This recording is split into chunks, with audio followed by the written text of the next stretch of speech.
the Start Your Own Business podcast. Hear inspiring startup stories and get reliable expert advice on how to start your business and get off to the best possible start. Brought to you by Startup Donut, helping small businesses succeed.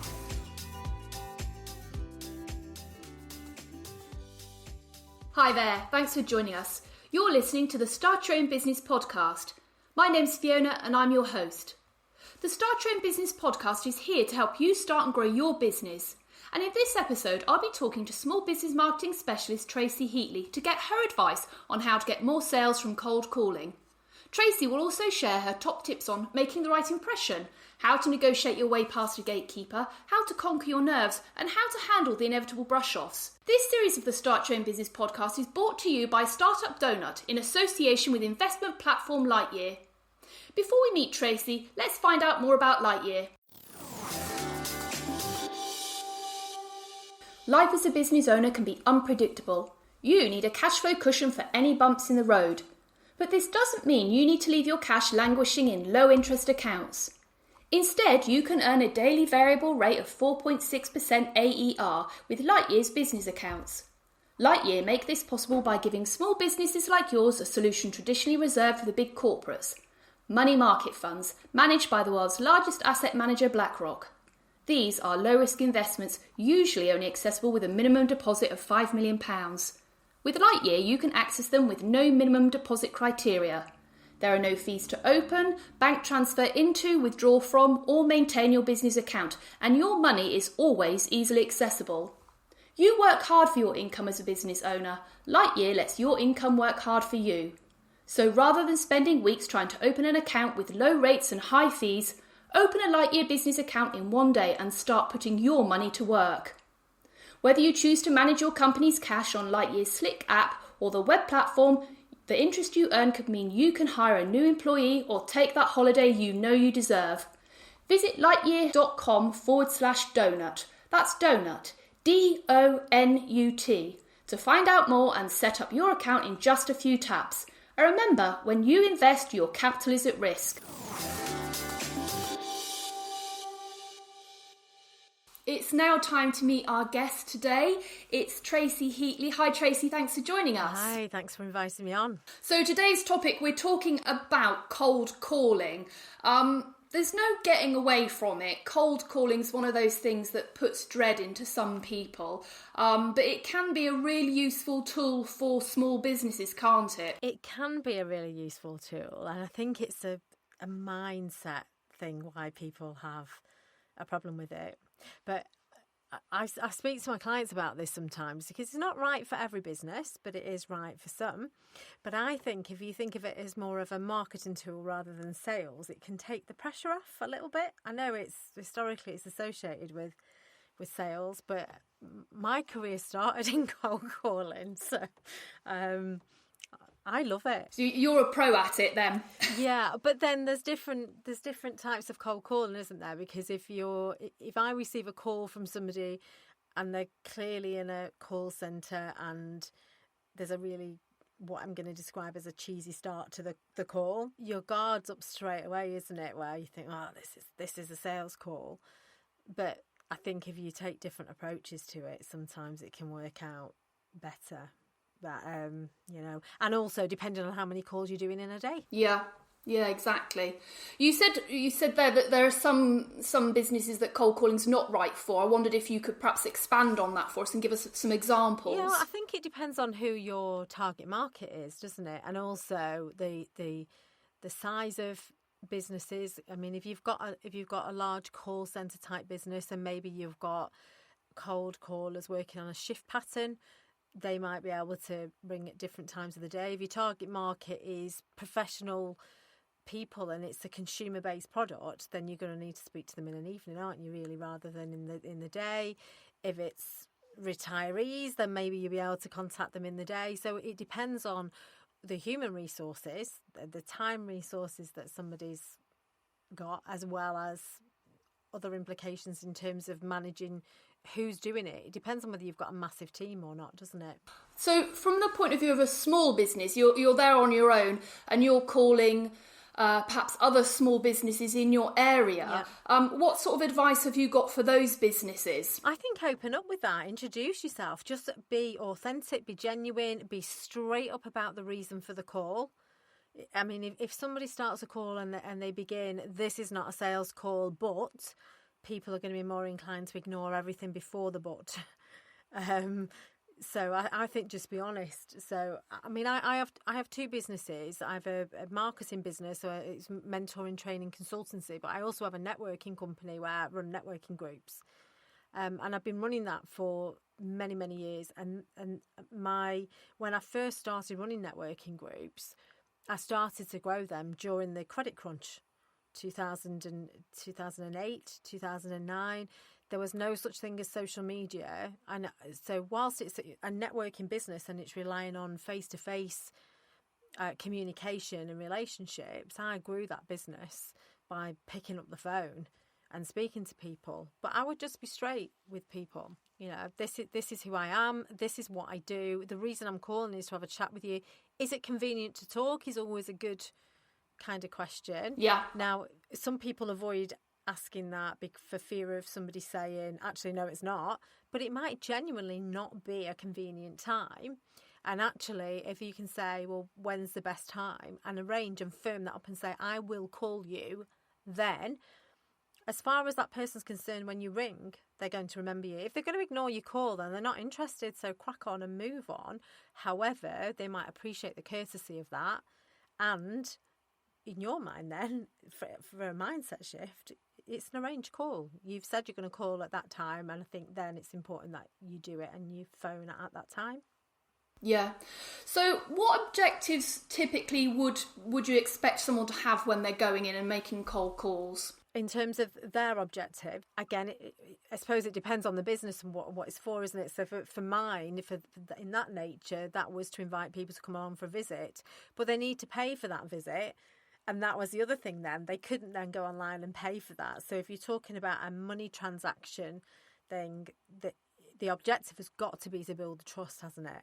And I think that needs to come with other marketing behind it, so that there is a trust of the brand or the person that you're talking to. But they need to set themselves objectives of what it's for. Is it to make a sale? Is it to book appointments? So I used to run telemarketing teams as well, and we would set appointments for service-based businesses, mainly accountants. So you'd be booking appointments for our clients to go and see those people. Because that's appointment based, it's more of a convenience thing, but you've still got to know what differentiates you from the competition, what the nature of the call is, what your goal is, but also objections rather, that are going to come up, so that you can preempt them. So I think if you're doing that yourself, arm yourself with that. And think of it as well, if it's a business owner and it's a small business and it's the business owner that's making the call, what if they had somebody else doing those calls for them, what would they need to give them? Yeah. Because sometimes as small business owners, we kind of forget about the objectives and the goals and the outlines that we would give other people, and we need to give ourselves those as well, I think, so you've got kind of a boundary to work within. And also how long you're going to do it for. So if you've got a salesperson in a team, they're going to be on the phone all day. Some telemarketers, especially with the increase in AI and the technology that will dial numbers for us, and yourself, if it dials out, you answer it, and then they kick in at their end, But with all that, those people can be making anywhere between 500 and 1,000 calls a day. But for a small business, do you want to do that? Are you going to get lethargic? Is it going to show in your voice? Are they going to be able to hear sometimes that you feel a bit down because you keep getting no's, no. Yeah. So I think time block and do short bursts. If you've had enough after an hour, then block yourself hours, to do it. I don't do it day in, day out. I set myself a time and go, right, okay, this is when I'm going to make these calls. But of course, if you're tying it in with other elements of your marketing, the hope is that when you speak to somebody, they're either familiar with you or they're familiar with your brand. And social media is a great way of bridging that gap. Yeah. But don't waste your time speaking to people that are not going to be interested. Make sure you know your target market. Make sure you know their behaviours. If you're ringing tradespeople, there's absolutely no point speaking to them if they're stuck up on a roof or a ladder somewhere. So ask that question, is it convenient to talk? If not, when's the best time? Rearrange it. But I think set those parameters for ourselves, really. Yeah. So timing sounds like it's a key point really to consider, not only for yourself about when you make the calls, but also the timing for the person that's going to be receiving your call. Is it going to be convenient for them? Yeah, exactly. So if you're looking at time blocking your calls, look at who it is that you need to speak to. Like I say, let's use the tradesperson analogy. If I speak to a tradesperson about coming along to one of our networking groups, quite often they want to speak to me after 6 o'clock. But that's fine.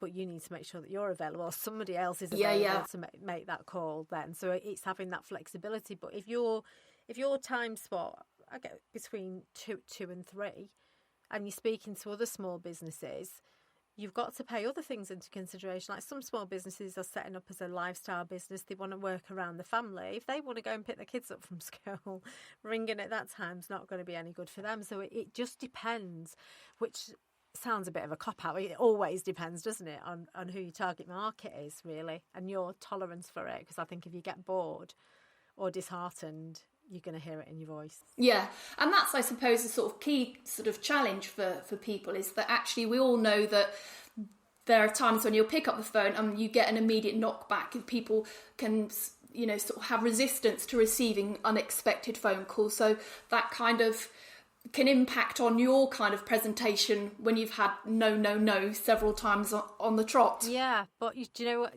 This was many years ago when I was doing sales training, and someone said to me, well, why don't you just see how many no's you can get? So rather than focusing on the yeses, see how many no's you can get. And actually what it does is it makes the no's feel less personal, because it's not personal. You could have called that person at a time when something else has happened, and they might seem a little bit narky with you or a little bit put out that you've spoken to them, but there'll be other stuff going on that's absolutely nothing to do with us. So I think if you see how many no's you can get, don't take it personally and move on to the next. It's not always easy to do. No, exactly. There's a certain amount of resilience, I think, required for that sort of role. Yeah, and that's why I think unless it's your first, your full-time role rather, or you love it, then do it for short periods of time. So it sounds to me like there are several different types of homework that you need to do, really, not just about when you're calling, but why you're calling, who you need to speak to, what the messages you want to get across, and what your objectives are. Does that sound like a fair sort of summary? Yeah, it does. It does, and also, I think there's that authenticity that's there. At the end of the day, you're speaking to a person. Yeah. So just be straight and honest with them. So you've already covered this briefly, but how sort of important is it to be clear about why you're calling when someone picks up the phone? I think it is. I think we live in a world where we have busy lives, busy businesses, and when somebody rings and says things like, and how are you today? And get rid of all that. I'm not saying don't be polite. Obviously, you're going to say, hello, is it convenient to talk? The reason for my call is this. Just be straight. If they're not interested, great. They're not interested. You can move on to the next. And if they are, just get them talking, just have a conversation with them. I also think, and I know it's usual for people within a sales role to be given a script. Yeah. Have your objectives and have the nature of the call, but switch it up. If you're going to be saying the same thing over and over again, you're going to get bored. It's going to, like they say, a smile can come across in your voice. I think that boredom can as well.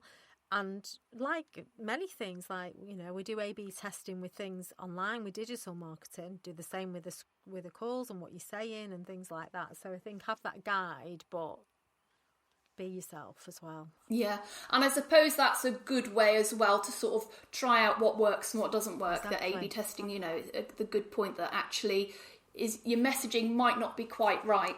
Yeah, and asking open-ended questions sometimes is good, because if you can work out what somebody's preferred communication style is, then you can change your language to suit them. And some people say that's quite manipulative. I don't think it is. I think it's just all about the rules of building rapport, isn't it? You can still do that over the phone. Yeah. So do you think if you're not making the calls yourself, you've got, a small team doing it for you, do you think it's important to kind of do some practice with those people so that they can get used to like typical objections to the calls? Yeah, I think so, because larger businesses will do that. They will know typically what the objections are and how to overcome them. And I think you need them. But I also think that individual that's making those calls needs to be able to put their own flair, personality and style on that. I don't think it should be restricted to word for word exactly as it is. I think... Well, I think as people, we're quite good at sort of identifying when something's kind of prescriptive and pre-prepared, and maybe, particularly in this day and age, we're used to marketing being personalised to our particular preferences. Yes. You'll get emails that are tailored to things you've seen before. So I think we're very good at identifying when something's just a pre-planned script and it's not really tailored to what you might need as a customer. Yeah, 100%. I've done it where I've raised what to me is a question. If I'm on the recipient of the call, to them it's an objection, and they answer it and it's not quite answered what I want, so I rephrase my question and they repeat line for line, word for word, the identical answer, because that's all that they've got that script there. So anyone can read. I think it's important, if you've got a team that's doing that, they've got the training, they can answer the questions. If you're outsourcing it, outsource it to somebody that's familiar with your business.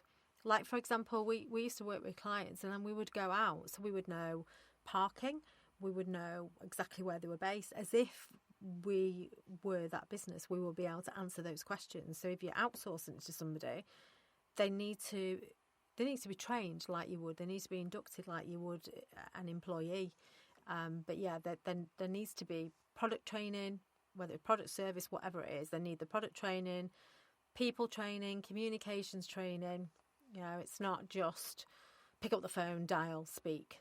That's not how successful cold calling works. Yeah. I've heard it said that actually the people who are most effective are those that listen as much as they speak. Yep. What would you say to that? 100% agree. We've got 2 ears and 1 mouth for a reason. Yeah. You're not, you can't possibly work out what somebody's perhaps personality, communication style is, or anything like that, if you're not asking questions. So, the rate at which they talk, the rate at which they breathe, the words that they're using, all that can help you determine their personality type, their communication style, if you know what you're doing. And that's why it's important that people get that training, I think.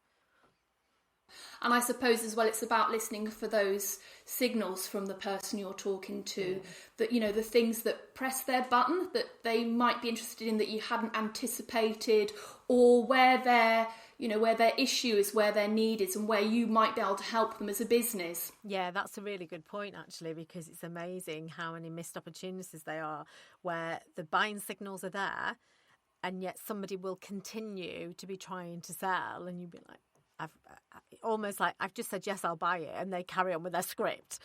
Yes. Because they're not used to somebody buying at that particular stage. But yeah, that's a good point, actually, because and all that can come with training and experience, can't it?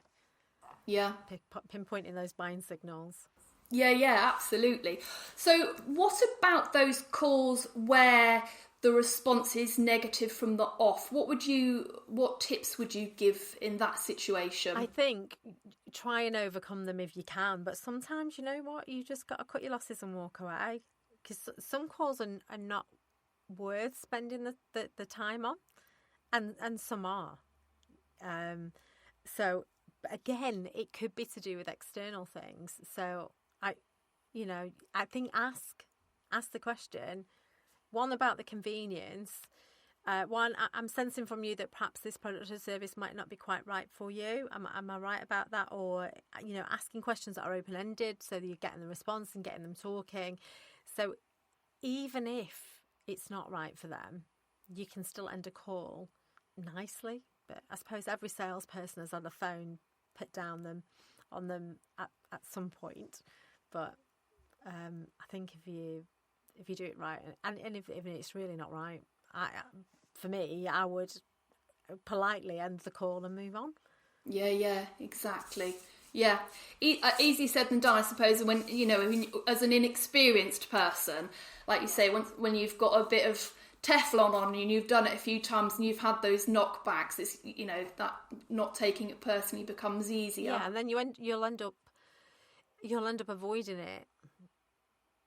Sit down to it, and then something comes up and you'll prioritise other things. So I think if you time block that time and put it in, right, okay, I'm doing it. And actually, once you start, it's not so bad. So one thing that I've come across before when I've been making phone calls in the past is that kind of gatekeeper. Have you got any tips for getting past the gatekeeper whose job is to protect the boss? Yeah. Protect the boss from distractions and things. Have you got any tips for that situation? Yeah, because you try and build a relationship with them, and I'm smiling because I've got my own gatekeeper. But they just want to protect your time, don't they? They don't want to pass something through, and then their boss is going to be disgruntled. And I'm thinking back many years ago where sales reps will be trying to build relationships with the gatekeeper, and it's not always easy, is it? But again, I think the same principle, speak to them respectfully, because I've heard people speaking down to gatekeepers before. Yeah. You need to show them the utmost respect, because if you don't, you're not getting through. And just be polite, friendly. Again, be straight, say what it's about.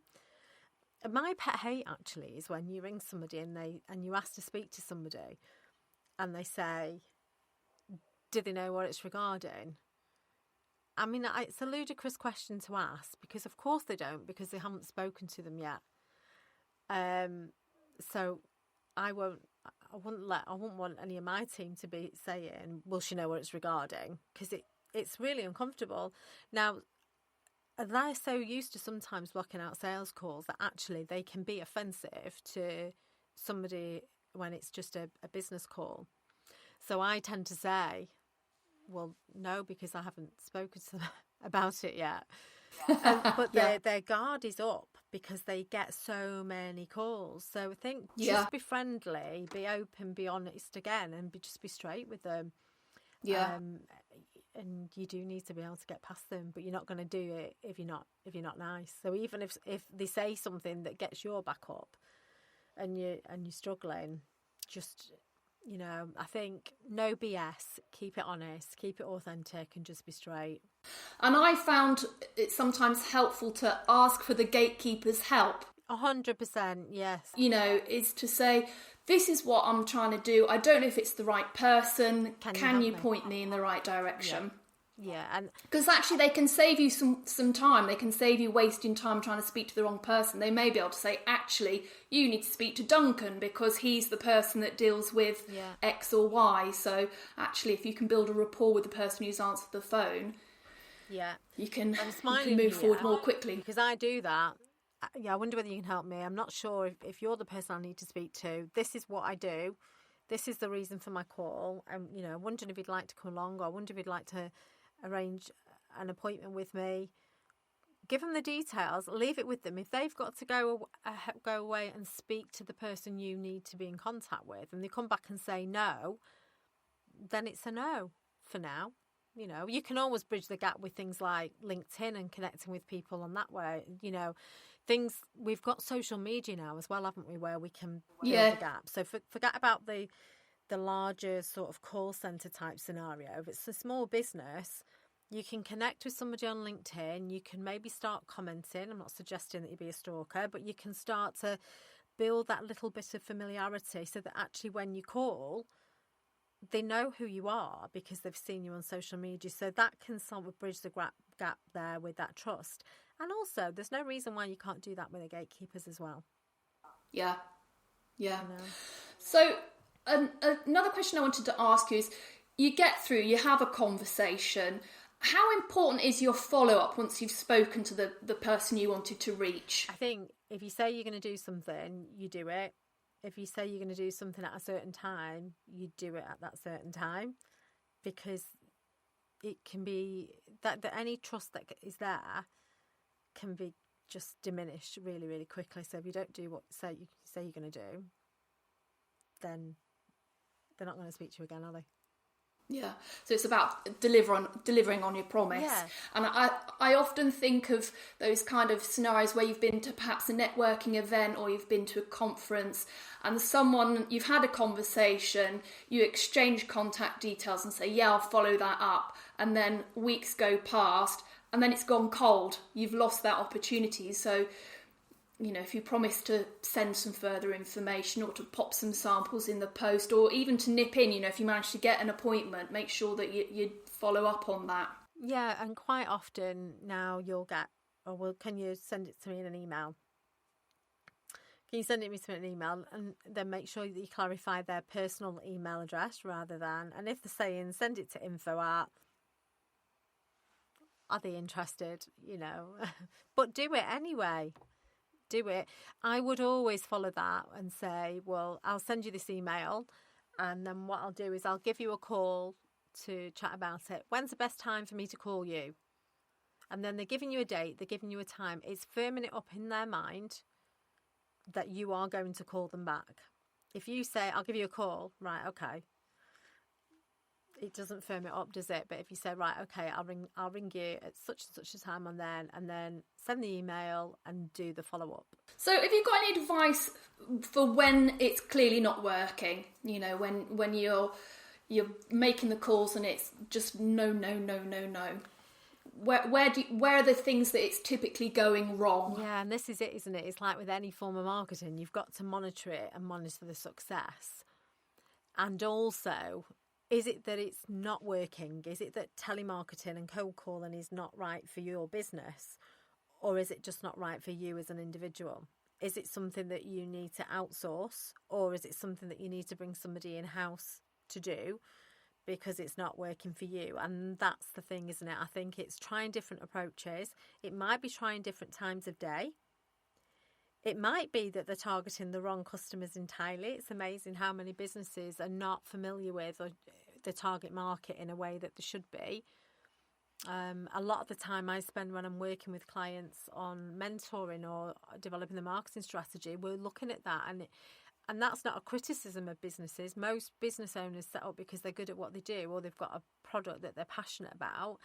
It doesn't mean that they know what to do with marketing. And so knowing their ideal customer is not uncommon. It's not uncommon for small businesses to be targeting certain target audiences that actually are not right for them. So is it that, or is it the fact that the cold calling is not working? And you're only going to find that out, aren't you, through trial and error, really.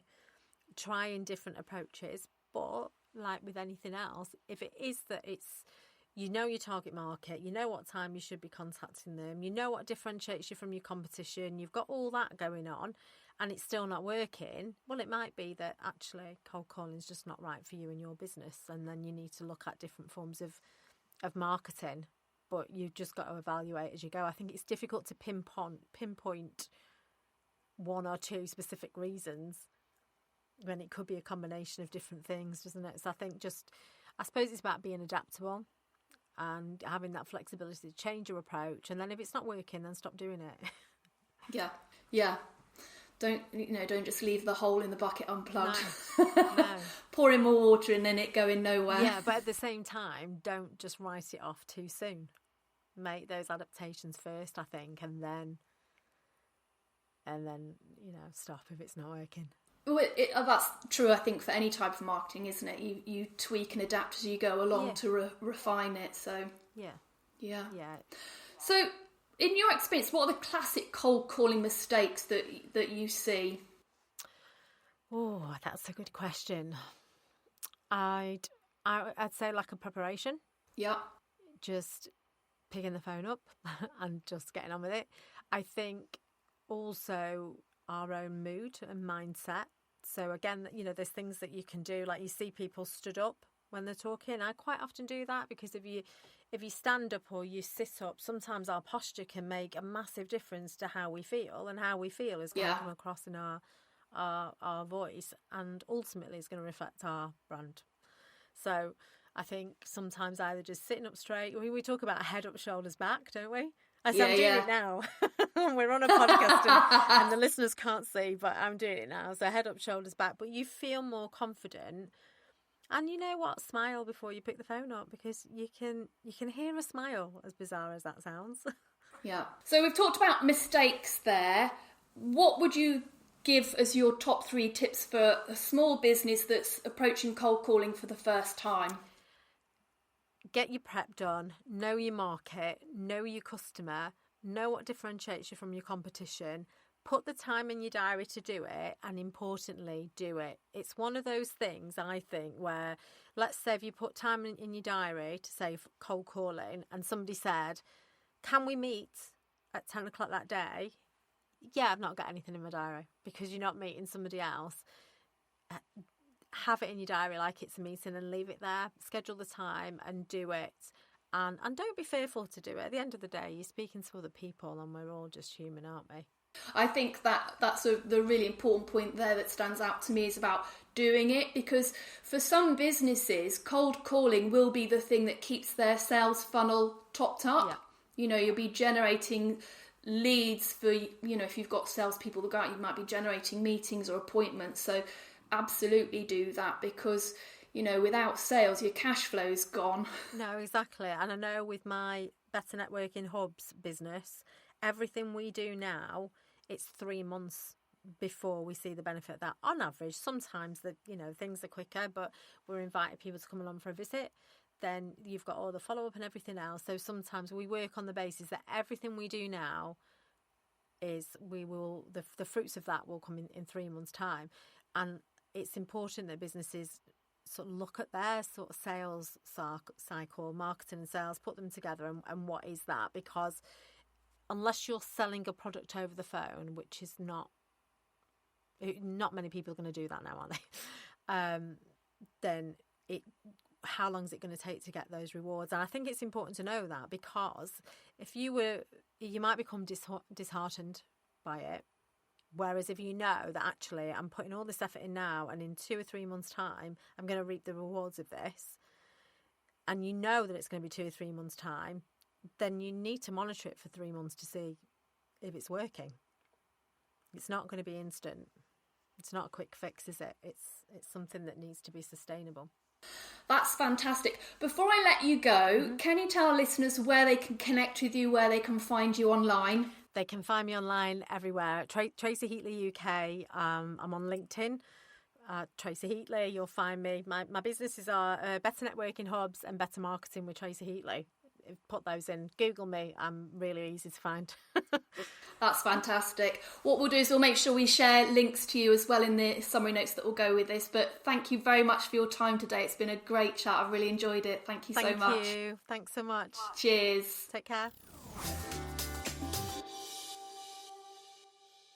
Well, admittedly, it's been some time since I've had to do any cold calling, but I think Tracy shared some great tips there on how you can achieve better results. Whether you're making the calls yourself, or you have a small team of people making your cold calls for you, or if you outsource your call centre function, the tips and advice here are broadly the same. Do your homework. You need to know who you're calling, when's the best time to call, and why the person on the other end needs to listen to what you have to say. Make sure you're clear about why you're calling. What is it that you want to achieve? Are you looking to make an appointment, a follow-up call, or even a sale? Commit to making the calls. They could be the key to keeping your sales funnel topped up. And review what's working, and if necessary, change your approach. You can find links to Tracy in the Better Networking Hub in the summary notes, and you'll find these at www.startyourownbusinesspodcast.co.uk. Before I let you go, I wanted to ask a tiny favour. If you're enjoying the show, please help us reach more people. It's dead easy. All you need to do is hit follow. If you're listening on Apple Podcasts, follow's on the top right of the show page, and if you're listening on Spotify, follow's just under our logo. Hitting follow makes sure you're notified about new episodes as soon as they're released. And if you're enjoying the show, please leave us a review. Finally, another massive big thank you to Tracy for her time and her insights today. It was really interesting talking to her. Until next time, all the best.